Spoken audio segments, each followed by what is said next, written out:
Nakaukit din sa ating unang bersyon ng tig-500 perang papel. Sa harapan ng larawan ni dating Senador Ninoy Aquino, pangunahing mukha ng oposisyon. Sa likod na bahagi ng pera, makikita ang isang babaeng may dalang basket ng bulaklak.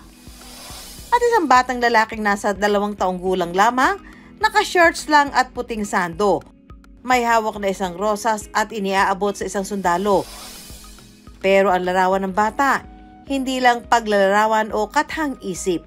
1986, February yon, nagkaroon ng snap presidential elections. Pinagtalunan yung resulta nung eleksyon na yon, si Senator Butz Aquino. Pinatawag nila yung mga supporters nila.